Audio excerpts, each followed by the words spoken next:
নমস্কার বন্ধুরা, ফিরে আসলাম তোমাদের মাঝে গুরুত্বপূর্ণ নতুন একটি ক্লাস নিয়ে। তো ফ্রেন্ডস, আজকের এই ক্লাসে আমরা আলোচনা করতে যাচ্ছি পলিটিক্যাল সায়েন্স সম্পর্কে টোটাল 40টি এমসিকিউ, যেগুলো তোমাদের আপকামিং পরীক্ষার জন্য ভীষণ ভীষণ গুরুত্বপূর্ণ। তোমরা যারা ডাব্লিউবিপি, কেপি এছাড়াও ডাব্লিউবিপিএসসি এবং অন্যান্য যে সমস্ত পরীক্ষার প্রিপারেশন নিচ্ছ, আজকের এই প্রশ্নগুলো ভীষণ ভীষণ গুরুত্বপূর্ণ হতে যাচ্ছে। ক্লাসটি প্রথম থেকে শেষ পর্যন্ত দেখার অনুরোধ রইল। ক্লাসটি শুরু করার আগে ছোট্ট একটা রিকোয়েস্ট, যদি ক্লাসগুলো একটু উপকারে আসে অবশ্যই বন্ধুদের মাঝে শেয়ার করে দিও, এতটুকুই তোমাদের কাছ থেকে আশা রাখি। তো দেখো বন্ধুরা, প্রথম যে কোশ্চেন্স, সংবিধানের কত নং ধারায় সমস্ত নাগরিকের শিক্ষা গ্রহণের অধিকারের কথা বলা হয়েছে? চারটি অপশন রয়েছে, 14, 15, 21 এবং 21-এর এ। তো ফ্রেন্ডস, এই প্রশ্নের সঠিক উত্তর হচ্ছে অপশন নম্বর ডি, 21-এর এ নং ধারায় সমস্ত নাগরিকের শিক্ষা গ্রহণের অধিকারের কথা বলা হয়েছে। 2 নম্বর কোশ্চেন্স, অস্পৃশ্যতা দূরীকরণ এটি কোন ধরনের মৌলিক অধিকার? খুবই গুরুত্বপূর্ণ। এর সঠিক উত্তর হচ্ছে অপশন নাম্বার এ, সমতার অধিকার। নেক্সট কোশ্চেন্স, জাতি, ধর্ম, বর্ণ, লিঙ্গ বা জন্মস্থানের ভিত্তিতে বৈষম্যের নিষেধাজ্ঞার কথা বলা হয়েছে কত নং ধারায়? খুবই গুরুত্বপূর্ণ ফ্রেন্ডস। আমি আজকের এই পার্টে তোমাদের মাঝে যে প্রশ্নগুলো রেখেছি, প্রত্যেকটি প্রশ্নই ভীষণ গুরুত্বপূর্ণ। তোমরা পূর্ববর্তী যে সমস্ত পরীক্ষা হয়ে গিয়েছে সেই প্রশ্নপত্রগুলো যদি একটু ভালো করে লক্ষ্য করো, তাহলে এই জায়গাগুলোর থেকেই কিন্তু পরীক্ষায় বারবার প্রশ্ন এসেছে। তো 3 নম্বর প্রশ্নে যে সঠিক উত্তর অপশন নাম্বার বি, 15 নং ধারায় বলা হয়েছে জাতি, ধর্ম, বর্ণ, লিঙ্গ বা জন্মস্থানের ভিত্তিতে বৈষম্যের নিষেধাজ্ঞার কথা বলা হয়েছে। নেক্সট 5 নম্বর কোশ্চেন্স, নাগরিকদের সমান ন্যায় বিচার ও বিনামূল্যে আইনি সহায়তা প্রদান। খুবই গুরুত্বপূর্ণ। নাগরিকদের সমান ন্যায় বিচার এবং বিনামূল্যে আইনি সহায়তা প্রদান, এটি সংবিধানের কত নং ধারায় বর্ণিত হয়েছে? তো ফ্রেন্ডস, এই প্রশ্নের সঠিক উত্তর অপশন নাম্বার সি, 39-এর এ নং ধারায় এই কথাটি উল্লেখ করা হয়েছে। পরবর্তী 6 নম্বর কোশ্চেন্স, সংবিধানের কত নং ধারায় শিশুদের জন্য বিনামূল্যে ও বাধ্যতামূলক শিক্ষার ব্যবস্থা করার কথা বলা হয়েছে? প্রশ্নটি আমি আরেকবার রিপিট করছি, ভালো করে শুনে নাও।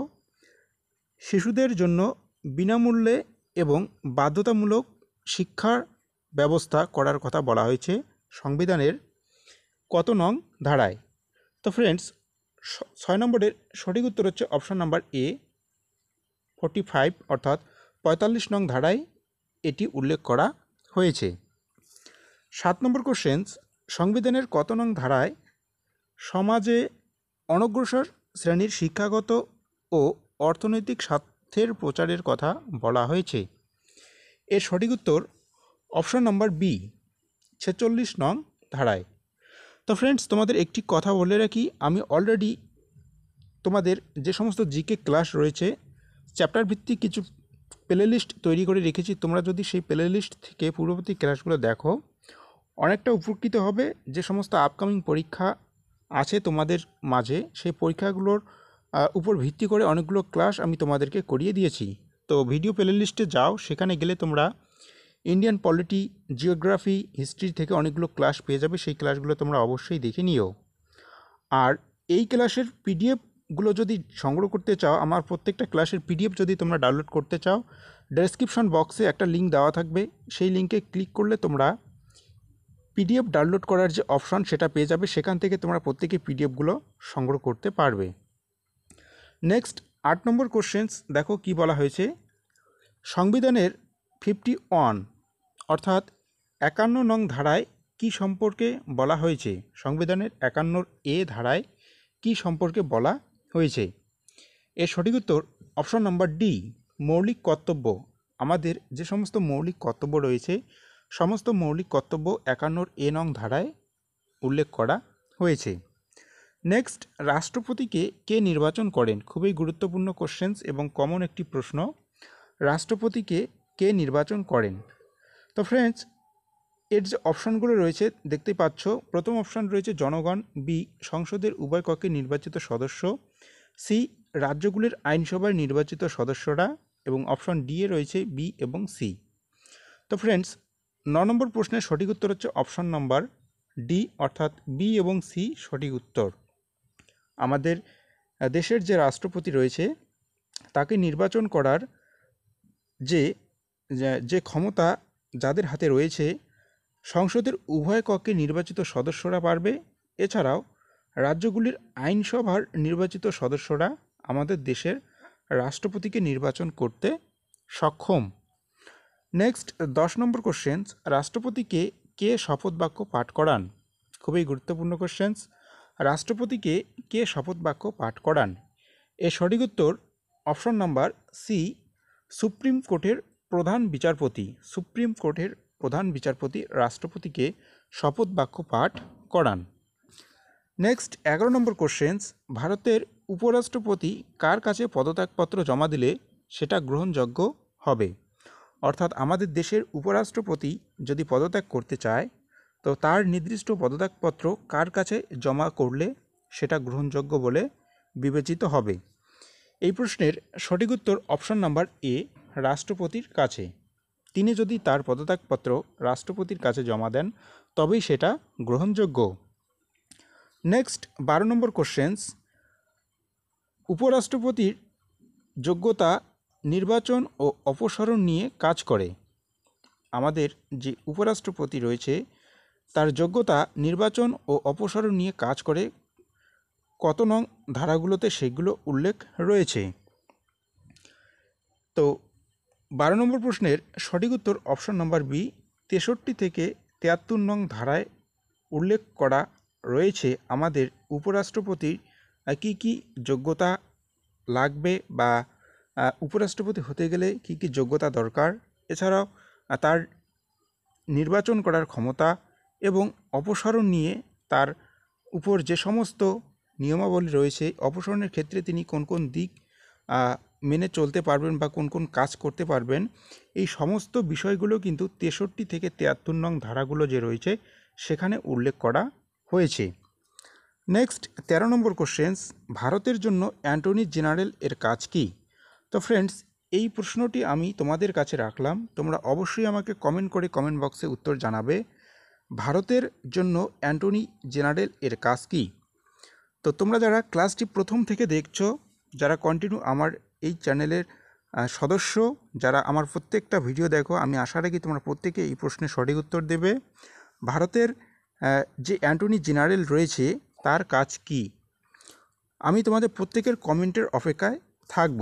নেক্সট 14 নম্বর কোশ্চেন্স, সাধারণ বছরে সংসদে কয়টি অধিবেশন অনুষ্ঠিত হয়? খুবই কমন একটি কোশ্চেন্স। এই প্রশ্নগুলোই কিন্তু তোমাদের পরীক্ষায় দিবে। তোমরা এই বেসিক বিষয়গুলো যদি না জানো, পরীক্ষার হলে এই প্রশ্নগুলোর উত্তর করে আসতে পারবে না। 14 নম্বরের সঠিক উত্তর অপশন নাম্বার সি, 3টি অধিবেশন অনুষ্ঠিত হয়। তো 3টি অধিবেশনের মধ্যে প্রথম হচ্ছে বাজেট অধিবেশন, এরপরে রয়েছে গ্রীষ্মকালীন অধিবেশন এবং শীতকালীন অধিবেশন। তো ফ্রেন্ডস, অবশ্যই তোমরা যদি বিস্তারিত জানতে চাও, আমার ভিডিও ডেসক্রিপশনে যে লিঙ্কটা দেওয়া থাকবে সেখান থেকে তোমরা সেই লিঙ্কে ক্লিক করলে পরে ডিটেলস যে পিডিএফ সেটা পেয়ে যাবে। সেখান থেকে তোমরা অবশ্যই প্রত্যেকে ভালো করে দেখে নিতে পারবে। নেক্সট 15 নম্বর কোশ্চেন্স, ভারতীয় সংসদের বাজেট অধিবেশন কবে অনুষ্ঠিত হয়? খুবই গুরুত্বপূর্ণ কোশ্চেন্স। ভারতীয় সংসদের বাজেট অধিবেশন কবে অনুষ্ঠিত হয়? তো ফ্রেন্ডস, এই প্রশ্নের সঠিক উত্তর অপশন নাম্বার ডি, ফেব্রুয়ারি এবং মে মাসে ভারতীয় সংসদের বাজেট অধিবেশন অনুষ্ঠিত হয়। পরবর্তী 16 নম্বর প্রশ্ন, সংসদের সদস্য হওয়ার জন্য ন্যূনতম বয়স কত হওয়া প্রয়োজন? তো ফ্রেন্ডস, 16 নম্বরের সঠিক উত্তর অপশন নাম্বার এ, ন্যূনতম 25 বছর হলে একজন ব্যক্তি সংসদের সদস্য হতে পারবেন। 17 নম্বর কোশ্চেন্স, শীতকালীন অধিবেশন কবে অনুষ্ঠিত হয়? খুবই গুরুত্বপূর্ণ। শীতকালীন অধিবেশন কবে অনুষ্ঠিত হয়? এর সঠিক উত্তর অপশন নাম্বার বি, নভেম্বর এবং ডিসেম্বর মাসে শীতকালীন অধিবেশন অনুষ্ঠিত হয়। নেক্সট কোশ্চেন্স 18 নম্বর, খুবই গুরুত্বপূর্ণ। সিএজি অর্থাৎ যাকে আমরা ক্যাক নামেও চিনি, এর ফুল ফর্ম কি? তো ফ্রেন্ডস, সিএজি এর ফুল ফর্ম হচ্ছে option number C, controller and auditor general of India. অবশ্যই নামটা ভালো করে মুখস্থ করে রাখবে, পরীক্ষায় অনেক সময় ডাইরেক্ট এভাবেই কিন্তু প্রশ্ন দিয়ে দেয়। নেক্সট 19 নম্বর কোশ্চেন্স, লোকসভায় পাশ হওয়ার পর একটি অর্থ বিল রাজ্যসভায় প্রেরিত হওয়ার কত দিনের মধ্যে আবার লোকসভায় ফেরত পাঠাতে হবে? তো ফ্রেন্ডস, এই 19 নম্বর প্রশ্নটি কিন্তু ভীষণ গুরুত্বপূর্ণ, তোমরা খাতার মধ্যে নোট করে রাখবে। লোকসভায় কোনো বিল, যাকে আমরা অর্থ বিল হিসাবে এখানে উল্লেখ করেছি, তো সেই অর্থ বিল রাজ্যসভায় প্রেরিত হওয়ার কত দিনের মধ্যে আবার লোকসভায় ফেরত পাঠাতে হবে? এই প্রশ্নের সঠিক উত্তর হচ্ছে অপশন নাম্বার ডি, 14 দিন পরে আবার কিন্তু লোকসভায় ফেরত পাঠাতে হবে। নেক্সট 20 নম্বর কোশ্চেন্স, কোন রিট অনুযায়ী ঊর্ধ্বতন কোর্ট অর্থাৎ আমাদের সর্বোচ্চ যে কোর্ট রয়েছে, নিম্ন কোর্ট বা কোনো ব্যক্তিকে তার কর্তব্য পালনে বাধ্য করতে পারে? খুবই গুরুত্বপূর্ণ একটি লাইন। তো এই প্রশ্নের সঠিক উত্তর হচ্ছে অপশন নাম্বার ডি, ম্যান্ডামাস। পরীক্ষায় কিন্তু বারবার এসেছে এই শব্দটির সাথে, তোমরা যারা পরিচিত তোমরা জানো এটি কতটা গুরুত্বপূর্ণ প্রশ্ন, অবশ্যই এটাকে মুখস্থ করে রাখবে। নেক্সট 21 নম্বর কোশ্চেন্স কি বলা হয়েছে দেখে নাও। বিধান পরিষদের সদস্যদের মেয়াদকাল কত বছর? আমাদের যে বিধান পরিষদ রয়েছে সেই পরিষদের সদস্যদের মেয়াদকাল কত বছর? 21 নম্বর প্রশ্নের সঠিক উত্তর অপশন নাম্বার সি, 6 বছর। নেক্সট কোশ্চেন্স, ভারতবর্ষের যে কোনো রাজ্যের সর্বোচ্চ আইনি বিষয়ক কর্মকর্তা কে? এর সঠিক উত্তর 22-এর অপশন এ, অ্যাডভোকেট জেনারেল। তোমরা প্রশ্নটা খাতার মধ্যে নোট করে রাখবে, আমি বারবার রিপিট করছি। আমি যে 40টি প্রশ্ন আজকে তোমাদেরকে দিচ্ছি এগুলো ভীষণ ভীষণ গুরুত্বপূর্ণ, বিভিন্ন পরীক্ষায় বারবার এই প্রশ্নগুলো এসেছে। তো ভারতবর্ষের যে কোনো রাজ্যের সর্বোচ্চ আইন বিষয়ক কর্মকর্তাকে বলা হয় অ্যাডভোকেট জেনারেল। নেক্সট কোশ্চেন্স 23 নম্বর, লোকসভায় 0 আওয়ার এর সময় কি করা হয়? তোমরা প্রত্যেকেই জানো 0 আওয়ার মোস্ট ইম্পর্টেন্ট। তো এই লোকসভায় 0 আওয়ার এর সময় কি করা হয়? এর সঠিক উত্তর 23-এর অপশন নম্বর সি, প্রশ্নোত্তর পর্ব। 0 আওয়ার বলতে আমরা বুঝি দুপুর 12টা থেকে 1টার মধ্যে যে সময়টা রয়েছে সেটাকেই 0 আওয়ার বলা হয়। নেক্সট 24 নম্বর কোশ্চেন্স, ভারতের সর্বাপেক্ষা পুরাতন হাইকোর্ট কোনটি? খুবই গুরুত্বপূর্ণ প্রশ্ন। ভারতের সবচেয়ে পুরাতন হাইকোর্ট হল 24-এর option number D, Kolkata high court. Next 25 number questions, ভাষার ভিত্তিতে ভারতের সর্বপ্রথম কোন রাজ্য পুনর্গঠন হয়েছিল? খুবই গুরুত্বপূর্ণ একটি প্রশ্ন। ভাষার ভিত্তিতে ভারতের সর্বপ্রথম কোন রাজ্য পুনর্গঠন হয়েছিল? 25 নম্বরের option A, Andhra Pradesh. Next 26 number questions, দরিদ্র ব্যক্তিদের বিনা খরচে আইনি সহায়তা প্রদান করা হয় যে নীতি অনুসারে? দরিদ্র ব্যক্তিদের বিনা খরচে আইনি সহায়তা প্রদান করা হয় যে নীতি অনুসারে? তো এটি খুবই একটি গুরুত্বপূর্ণ প্রশ্ন। 26 নম্বরের সঠিক উত্তর হচ্ছে অপশন নাম্বার বি, নির্দেশমূলক নীতিতে এই কথাটি বলা হয়েছে। নেক্সট 27 নম্বর কোশ্চেন্স, বর্তমান ভারতে মৌলিক অধিকারের সংখ্যা কয়টি? খুবই কমন একটি কোশ্চেন্স। বর্তমান ভারতে মৌলিক অধিকারের সংখ্যা 27-এর অপশন সি হবে সঠিক উত্তর, 6টি। বর্তমান ভারতের মৌলিক অধিকারের সংখ্যা 6টি। নেক্সট 28 নম্বর কোশ্চেন্স, কততম সংবিধান সংশোধনীর মাধ্যমে সম্পত্তির অধিকারকে মৌলিক অধিকার থেকে বাদ দেওয়া হয়েছে? তো ফ্রেন্ডস, এই প্রশ্নের সঠিক উত্তর অপশন নাম্বার সি, 44তম সংবিধান সংশোধনীর মাধ্যমে সম্পত্তির অধিকারকে মৌলিক অধিকার থেকে বাদ দেওয়া হয়েছে। পরবর্তী 29 নম্বর কোশ্চেন্স, স্বাধীনতা অধিকার কত সংখ্যক ধারায় রয়েছে? আমাদের যে স্বাধীনতা অধিকারগুলো রয়েছে সেগুলো কত থেকে কত সংখ্যক ধারায় লিখিত আকারে রয়েছে? তো ফ্রেন্ডস, 29 নম্বরের সঠিক উত্তর অপশন নাম্বার বি, 19 থেকে 22 নং ধারায় এগুলো বর্ণিত রয়েছে। নেক্সট 30 নম্বর কোশ্চেন্স খুবই গুরুত্বপূর্ণ। Doctor B.R.. আম্বেদকর কত নম্বর ধারাকে সংবিধানের হৃদয় বা আত্মা বলেছেন?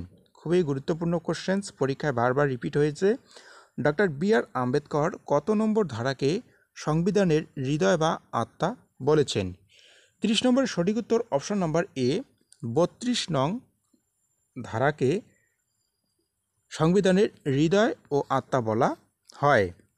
নেক্সট কোশ্চেন্স, ভারতীয় সংবিধানের ম্যাগনা কার্টা নামে পরিচিত কোন অধ্যায়?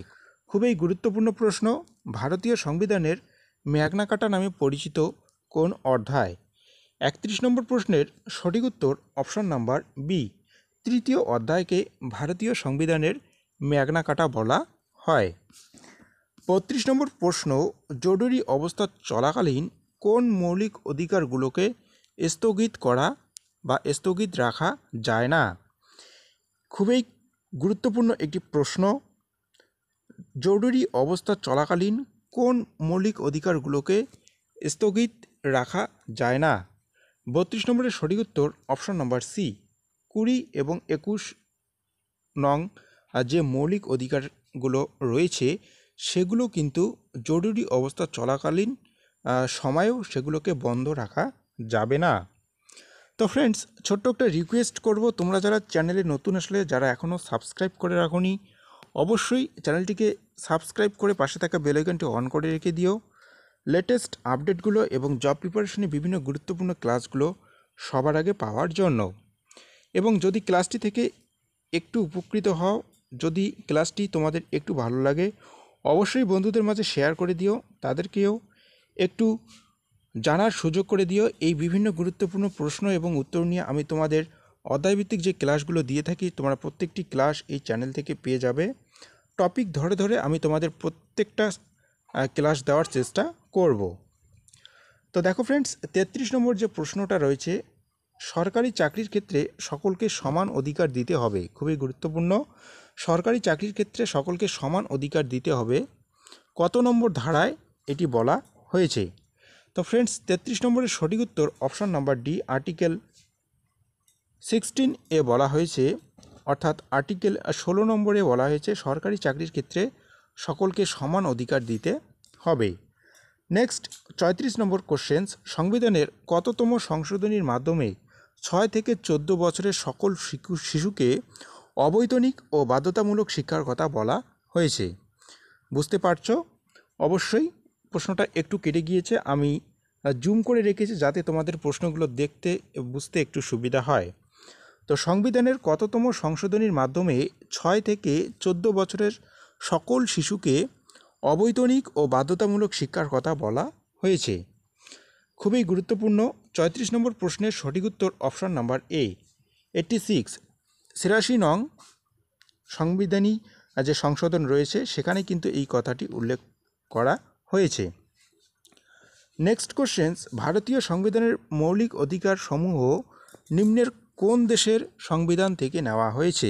আমাদের দেশের যে মৌলিক অধিকারগুলো রয়েছে সেগুলো কোন দেশের সংবিধান থেকে নেওয়া হয়েছে? এর সঠিক উত্তর অপশন নাম্বার সি, আমেরিকা থেকে নেওয়া হয়েছে। পরবর্তী 36 নম্বর কোশ্চেন্স, ভারতীয় সংবিধানের ধারা 17 বর্ণিত করে, ভারতীয় সংবিধানের ধারা 17 বর্ণিত করে, অর্থাৎ ধারা 17 কি বলা হয়েছে? 36 নম্বরের সঠিক উত্তর অপশন নাম্বার সি, অস্পৃশ্যতা দূরীকরণের কথা এখানে বলা হয়েছে। নেক্সট 37 নম্বর কোশ্চেন্স, সংবিধানের হৃদয় বা আত্মা বলা হয় কোন অধিকারকে? প্রশ্নটা একটু ঘুরিয়ে দিয়েছে, সংবিধানের হৃদয় বা আত্মা বলা হয় কোন অধিকারকে? তো ফ্রেন্ডস, 37 নম্বরের সঠিক উত্তর অপশন নাম্বার ডি, সাংবিধানিক প্রতিকারের অধিকার। সাংবিধানিক প্রতিকারের অধিকারকে সংবিধানের হৃদয় ও আত্মা বলা হয়। যদি ধারার কথা বলা হয়, পূর্বে যেটা আলোচনা করলাম তোমরা বুঝতে পারছো, সেটাই হবে। নেক্সট 38 নম্বর কোশ্চেন্স, নিম্নে কোনটি মৌলিক অধিকারের সাথে সম্পর্কিত নয়। তো ফ্রেন্ডস, এখানে যে অপশানগুলো রয়েছে অপশানগুলো দেখলেই তোমরা বুঝতে পারবে। 38 নম্বরের সঠিক উত্তর অপশান নাম্বার সি, সম্পত্তির অধিকার। সম্পত্তির অধিকারকে কিন্তু মৌলিক অধিকার থেকে বাদ দেওয়া হয়েছে। তো দেখতে দেখতে আমরা শেষ পর্যায়ে চলে আসলাম। সংবিধান সংশোধনী পদ্ধতি কোন দেশ থেকে নেওয়া হয়েছে? দেখে নাও, সংবিধান সংশোধনের যে পদ্ধতিগুলো রয়েছে সেগুলো কোন দেশ থেকে নেওয়া হয়েছে? 39-এর সঠিক উত্তর অপশান নাম্বার সি, দক্ষিণ আফ্রিকা থেকে এটি নেওয়া হয়েছে। এবং সর্বশেষ কোশ্চেন্স আজকের এই ক্লাসের, সংবিধানের জরুরি অবস্থা কোন দেশ থেকে নেওয়া হয়েছে? সংবিধানের জরুরি অবস্থা কোন দেশ থেকে নেওয়া হয়েছে? এর সঠিক উত্তর অপশান নাম্বার বি, জার্মানি। তো ফ্রেন্ডস, এই জার্মানি জরুরি কথা অনেকটা মিল রয়েছে, তোমরা এভাবেই কিন্তু মনে রাখতে পারো। তো ক্লাসটি কেমন লাগলো অবশ্যই কমেন্ট করে কমেন্ট বক্সে জানাবে। নেক্সট ক্লাস অবশ্যই দেখবে। এইরকমই গুরুত্বপূর্ণ কিছু প্রশ্ন নিয়ে তোমাদের সাথে আমি উপস্থিত হব। অবশ্যই একটু সাপোর্ট করবে, বন্ধুদের মাঝে শেয়ার করবে। যারা এখনও সাবস্ক্রাইব করোনি প্লিজ সাবস্ক্রাইব করে পাশে থাকবে, এতটুকুই আশা আমি তোমাদের কাছ থেকে রাখি। ধন্যবাদ ফ্রেন্ডস, দেখা হচ্ছে পরবর্তী নতুন আরেকটি গুরুত্বপূর্ণ ক্লাস নিয়ে।